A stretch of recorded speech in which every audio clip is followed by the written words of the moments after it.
पूरे lotus recce परिवार को आज वैशाख पूर्णिमा की हार्दिक शुभकामनाएं देती हूँ। वैशाख माह की पूर्णिमा को भगवान बुद्ध का जन्म हुआ था, इसीलिए इसे बुद्ध पूर्णिमा भी कहा जाता है।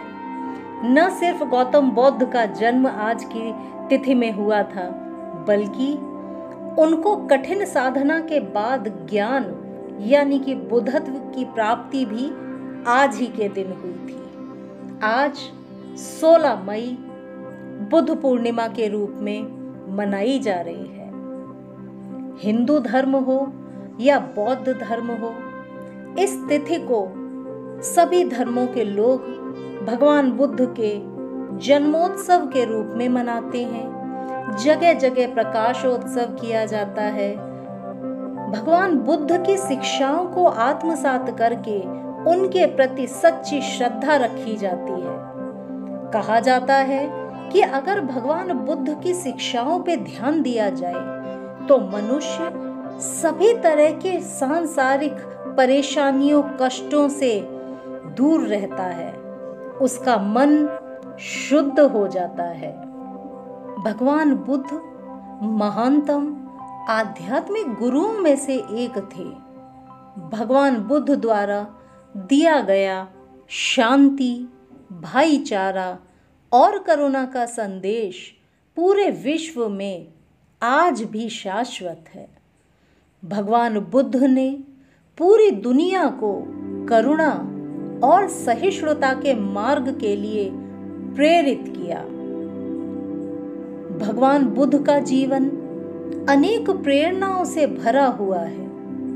आज उनके जन्म दिवस पर ऐसी ही एक प्रेरणादायक कहानी आपको सुनाने जा रही हूं। जानिए, इस संसार में व्याप्त दुखों के लिए गौतम बुद्ध ने क्या कहा था।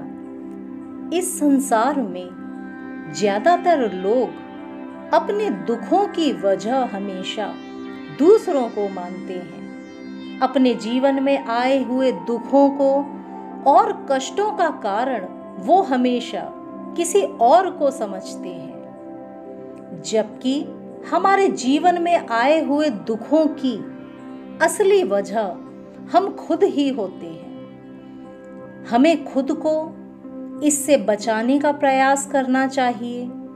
यदि हम ऐसा नहीं करते हैं तो न सिर्फ हम परेशान रहते हैं, बल्कि निराशा में खोते चले जाते हैं। ऐसा ही एक प्रसंग गौतम बुद्ध का भी है, जो हमें प्रेरित करता है कि हम अपने कष्टों की वजह खुद ही ना बने।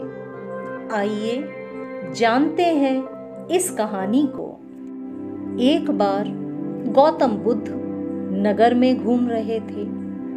तभी उन्होंने सुना कि उस नगर के लोग उनको बहुत ही बुरा भला कह रहे हैं और बद्दुआएं दे रहे हैं। अनेकों अपशब्द उनके लिए बोल रहे हैं। ऐसा इसलिए था क्योंकि उस नगर में रहने वाले कुछ लोग बुद्ध के विरोधी थे। आम नागरिकों के कोमल मन में उन्होंने ये बात बिठा दी थी कि गौतम बुद्ध पाखंडी साधु हैं तथा उनके धर्म को भ्रष्ट कर रहे हैं। इस वजह से उस नगर में रहने वाले सभी लोग गौतम बुद्ध को पसंद नहीं करते थे और उनको अपना दुश्मन मानने लगे थे।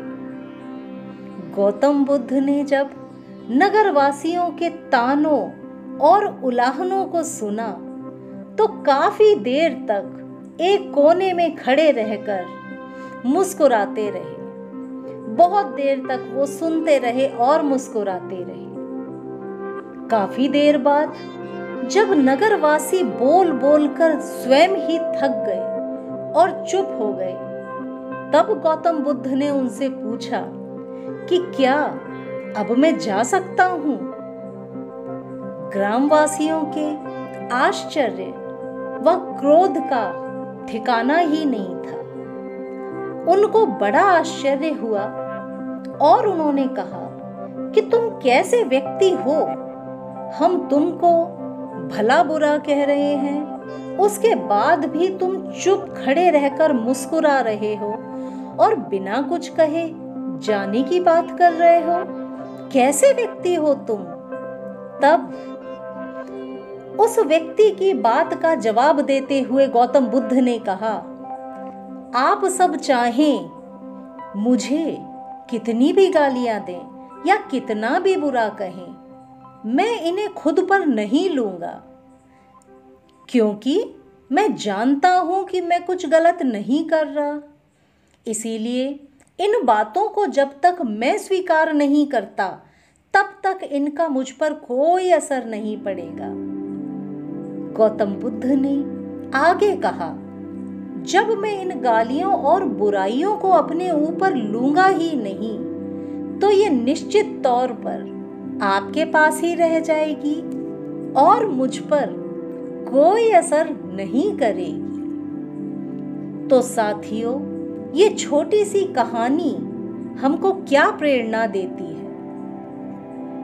गौतम बुद्ध का ये प्रेरक प्रसंग हमें शिक्षा देता है, इस बात के लिए प्रेरित करता है कि जब आप गलत नहीं हैं तो किसी भी गलत और निगेटिव बातों का असर कभी भी खुद पर नहीं लेना चाहिए, क्योंकि इससे आप अपने ही दुखों की वजह खुद बन सकते हैं। तो साथियों, ये एक छोटी सी कहानी गौतम बुद्ध का जीवन के लिए संदेश है, जिसको आज बुद्ध जयंती के दिन गौतम बुद्ध का संदेश समझकर हम अपने जीवन में उतारने का प्रयास करें। धीरे धीरे जब हम इसको अपने जीवन में उतारेंगे तो जीवन में अनेकों परिवर्तन होने लगेंगे। गौतम बुद्ध का जीवन ऐसे ही संदेशों और प्रेरणाओं से भरा हुआ है।